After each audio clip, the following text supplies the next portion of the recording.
আশুলিয়া, ঢাকা আরিচা, নবীনগর, চন্দ্রামাহা মহাসড়কের গুরুত্বপূর্ণ এলাকায় এবং জাতীয় স্মৃতিসৌধের সামনেও ফুটপাত দখল করে অসংখ্য অস্থায়ী দোকান গড়ে উঠেছে। এর ফলে পথচারীদের চলাচল বাধাগ্রস্ত হচ্ছে, বাড়ছে দুর্ঘটনার ঝুঁকি। এখানে দেখা যায় জাতীয় স্মৃতিসৌধ সরকারিভাবে বসা নিষেধ, তারপর আমরা দেখা যায় দীর্ঘদিন ধরে ব্যবসা বাণিজ্য করে খাইতেছি। দেখা যায় বিআইপি অথবা বিভিন্ন সমস্যা হলে আমরা চলে যাই, আবার বসি। আমাদের এখানে 2 দিন পর পরে অভিযান দেয়, সরাই দেয়, রাস্তাঘাটে বসতে হবে না।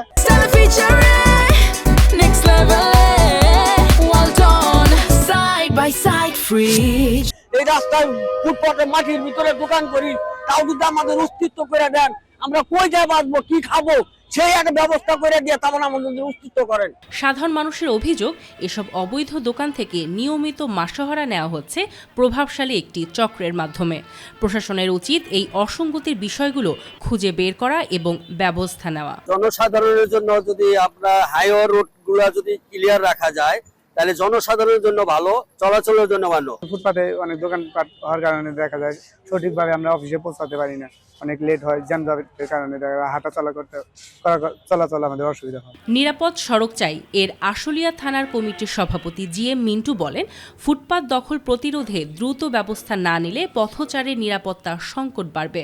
সড়কে গাড়িগুলো মেইন রোডে চলে যাচ্ছে, বহু দুর্ঘটনা ঘটতেছে। তারা বাম লেনে যাত্রী নামাতে পারতেছে না, রাস্তার মাঠে যাত্রী নামানো হচ্ছে, সেখানে দুর্ঘটনা ঘটতেছে। রাস্তার মধ্যে মাঝ লেনই দেখবেন যে যাত্রীরা দাঁড়িয়ে থাকে, আর মাঝ লেনই যাত্রী নামানো হচ্ছে, সে কারণে দুর্ঘটনা ঘটছে। অবৈধ দোকান উচ্ছেদে নিয়মিত অভিযান চালানো হচ্ছে বলে জানিয়েছেন হাইওয়ে পুলিশ।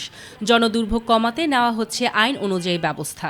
ফুটপাতে দোকানদারি বা ব্যবসায়ীদের অবস্থান প্রসঙ্গে আমাদের অভিযান অব্যাহত আছে। আমরা জিরো টলারেন্স হিসাবে আমরা কাজ করি। আমরা জেলা পুলিশ এবং স্থানীয় প্রশাসন, লোকাল প্রশাসনকে যোগাযোগ করে এই অভিযান অব্যাহত রাখবো এবং যতদূর সম্ভব আমরা চেষ্টা করতেছি এগুলো এদের জন্য।